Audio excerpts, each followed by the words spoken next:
I'm so excited to be out in our messy garage today. That means I'm working with my hands, which thrills me.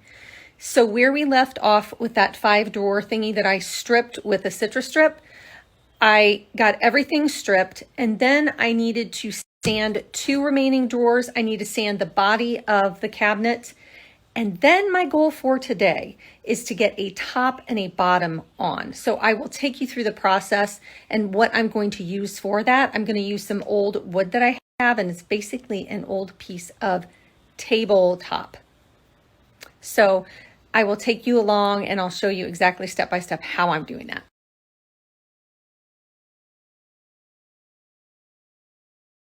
So I ran into a bit of a snag. I just glanced at this the other day and thought it was solid, but it is not, because you can see that layer right there. There's a laminate part on here. I don't want to use this for the top because this edge will be sticking out and that's what you'll see. So I have plan B, which is right here. I am 99.9% sure that this is solid wood. So I'm going to use this as the top. I might even try to keep this edge. I'm not sure. I would have to get the router out and then route this edge so it matches this. But let's get this cut down to size and see what happens.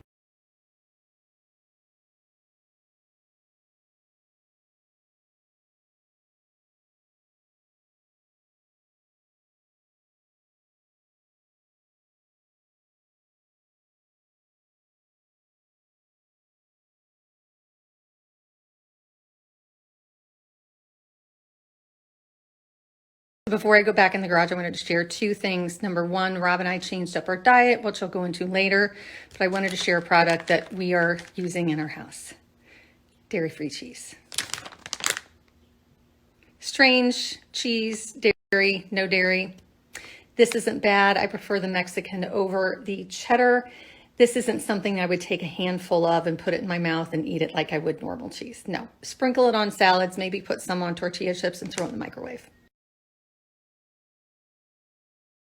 And number 2, if you've not seen Emily at 3 Acre Homestead's spring home tour from yesterday, run over and look. Her home is so eclectic and it has a ton of color and chippiness galore.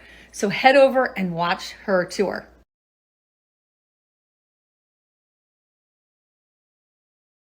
Okay, so I went ahead and cleaned up the edges, skipped the routering part. I like it this way. It looks much cleaner. There is a 3/8 inch hangover on the 3 sides. So the top is done. It just needs to be stripped and put on. For the bottom, I know what I want to do. I just don't know how to do it. So I do need to add another piece, another flat piece on the bottom. So I am going to use that laminate. Oh, I've got to think about this. I want to show you what I'm doing. I just have to figure it out first. This is like a stretching project for me. So let me figure it out and I'll show you. I figured out what I'm doing, how I'm doing it. It was easier than I thought. I just needed to think it through. So let me show you. Here is the cabinet. It's laying on its back.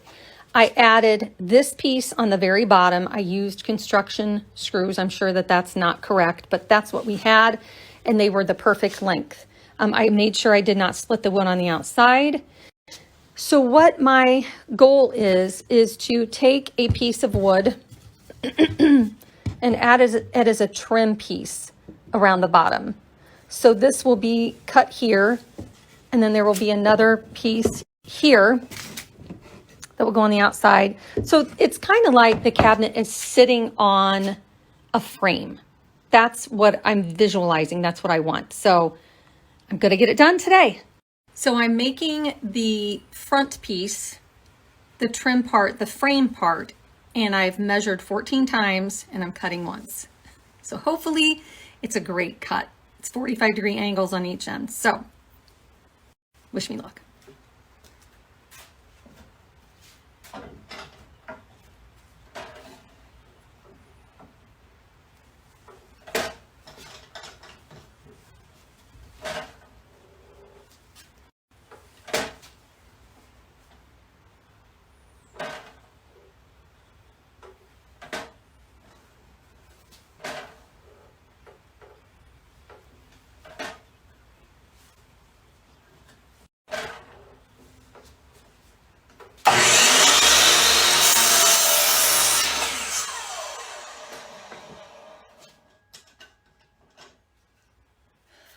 Let us see.